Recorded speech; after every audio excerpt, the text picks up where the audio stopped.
Good morning and welcome back to my YouTube channel. I just thought I'd share with you a little bit of a progression I've been making in this last week. I talked to you last video about selling records and my record collection and all that sort of stuff. And this is a little bit of a flashback into the past again today in that sort of technology, on the technology that was complementary to the vinyl and the records that we used to have in the old days. When I was young, a lot younger than today. That's probably some words from a song, I think. Anyway, I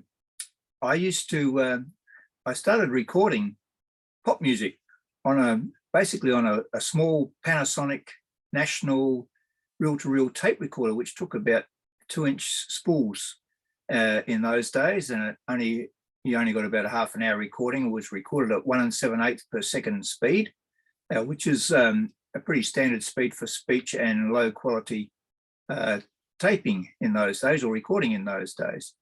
And so I had a lot of fun doing that. And then I graduated to a Ferguson 4-track mono tape recorder, reel-to-reel tape recorder, which I loved and had it for years and used to take to parties and all that sort of stuff.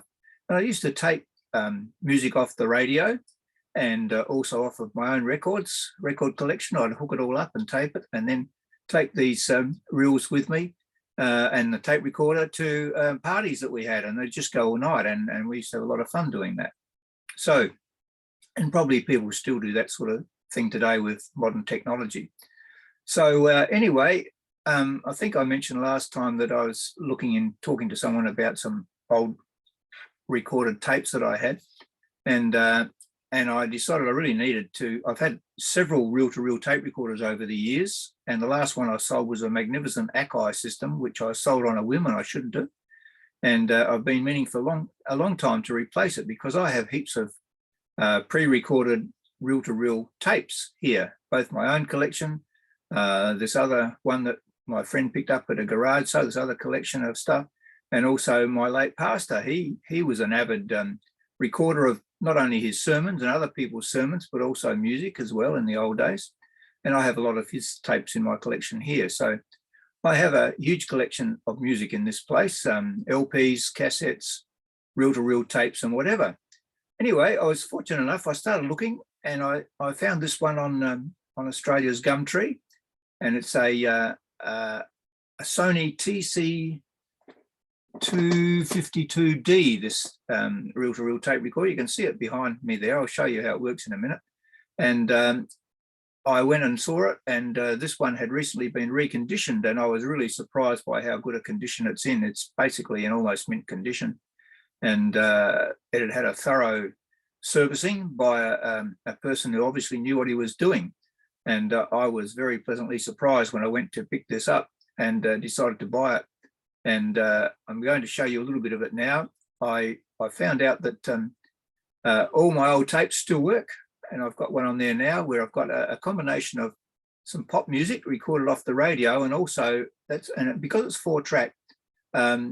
Also, I have on the other track, apart from the music on one track, the other track I have some recorded Christian tape material of some sort.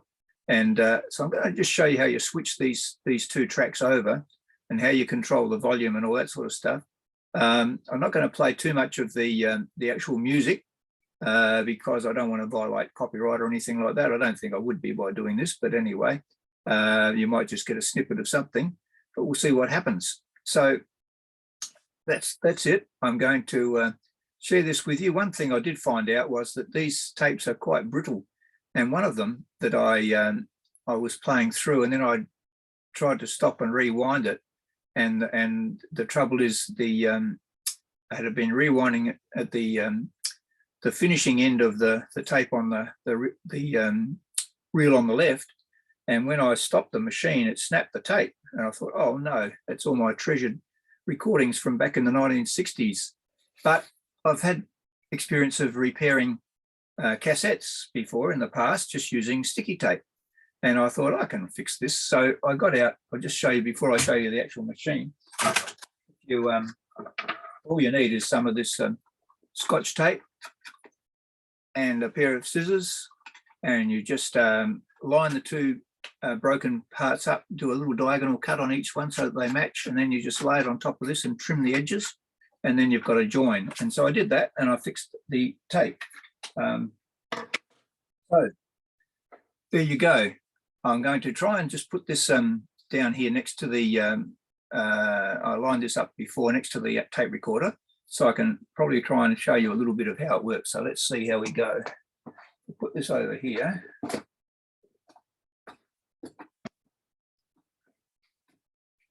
That there like that.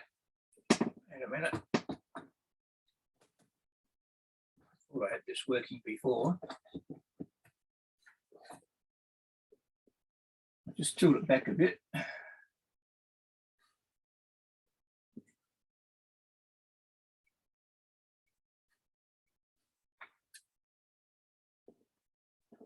Not too bad.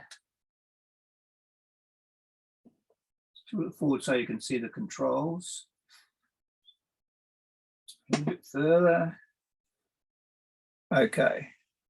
So with a bit of luck, I'll be able to show you what happens now. So down here is the on-off switch. I've got it turned on at the moment, and I'll just turn it off. Now you see that the little light went out over here. When you turn it on, that little light comes on in that meter over there. Now those meters work only when you are recording, and but they don't move up and down. In other words, when you're playing back, but when you're recording, the meters work and go up and down. So that's how you turn it on. So it's turned on now. You've got a left and a right speaker. Now, because it's a 4-track speaker, unless you've recorded in stereo, you only get this one side coming out of here and another side coming out here, left and right. So down here, you've got a left and a right speaker. So I'm just going to put this on just for a second. And you change the volume control there. I want to let just a little bit more. So that's controlling the volume on that particular track. Now that track is running at 3 3/4 3 3/4 inches per second, which was a standard sort of tape. When you wanted to do more professional recordings, you had 7.5 inches per second over here on this one. So you've got 3 speeds on this one. This one over here, 1 7/8, which is what this other track is recorded on. I'm not going to actually change the speed, but I'm just going to show you how that when I swap over to this one, and turn that up a bit and turn this one down, you'll be able to hear that there's a slower speed. Sorry.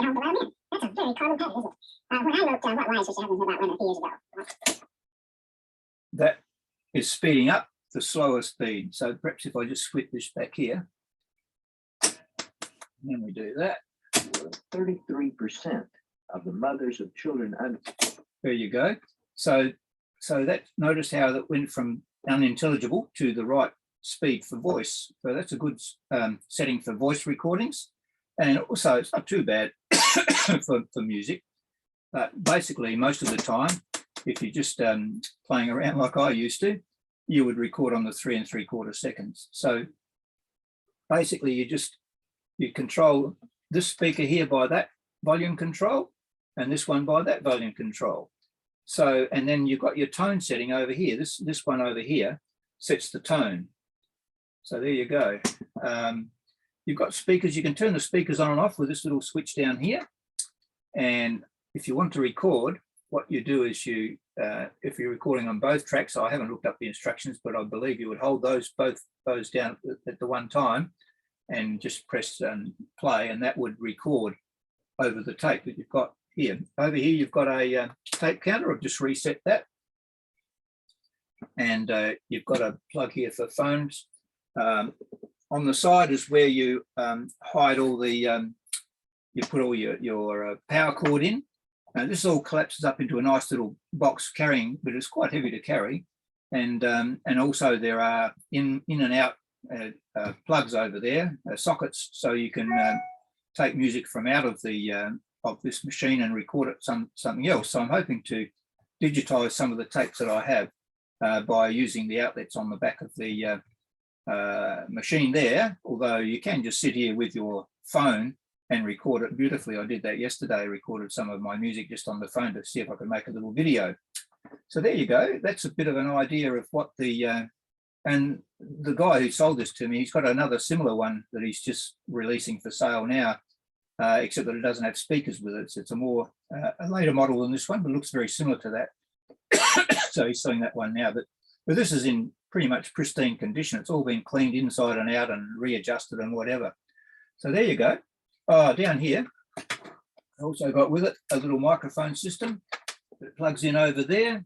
This takes one AA battery. There's a little stand there. So if you want to record some voice, you can record with that little, you can't see that there, can you? That little microphone that just plugs in. It's a little realistic microphone system there. I haven't tried it, but I'm presuming that that will work. So there you go. So let's just go back over here again and adjust this.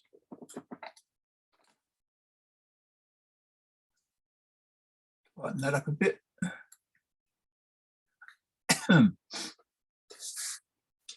So I hope you found that interesting and useful. Maybe you're in the market for one of these. I had to try and find a spare reel, a take-up reel, because the man didn't give one to me. And I did find a blank movie 8mm movie reel of 7-inch, because this takes 7-inch tapes. You can get, you got all the different sizes. That's a 5 and something or other inch tape. You get smaller ones like that, and you can even smaller ones than that, and up to the 7-inch size. So depending on how long the tape is and how what speed you set it on, you can get several hours recording out of these tapes. So there you go. What else can I tell you about it? It's just a wonderful medium. Looking on the used market, there are lots of them out there for sale, some needing to be restored and reconditioned. But having seen what this gentleman did with this one, I'm very impressed. So there are probably still people around that can get these going. He charged a reasonable amount of money to the guy I bought this from to fix it, but very thorough. The list of things that he did was quite amazing. So if you can buy one, I'd get one that's already working, that someone's already done that to, but you might be able to pick up a bargain and then get someone to professionally restore and recondition it for you. But they're a lot of fun, and I had heaps of fun in the old days. I'd sit there recording stuff all the time, and it's just a wonderful hobby, and maybe it's starting to come back. I read somewhere the other day that these reel-to-reel tapes are coming back. You could buy pre-recorded tapes in the old days with the pop music and everything of the day recorded instead of on cassettes. You could also get it on tapes, and this is probably a tape that would have had a pre-recorded pop music of some sort on it, because the actual center part here is actually larger than the part on these other ones here, because the tapes only went for the normal 20 minutes on each side, so you didn't need as much tape. So they sold them. So if you find one of these take-up reels and you put your tape on it, you've got to be careful, because even though that might be the same size as that or similar, it's going to run out of space very quickly if you're transferring tape from one side to the other. Anyway, look, thanks for watching. I hope you found that interesting. Comment if you wish, and let me know what you think, and whether you've had similar experiences or what your practice has been in the past, and whether you like this old technology, whether you think it'll take off again. I'm really enjoying playing it and listening to it while I'm doing something else on the computer, and it's hours and hours of time wasting, really, but lots of pleasure. So once again, thanks for watching. Like if you like, subscribe if you wish, and I'll see you next time. And now I'm going to just click this off somehow. Let's have a look. It says over here end. I'm using the Zoom app and also the Camo app. Leave the meeting.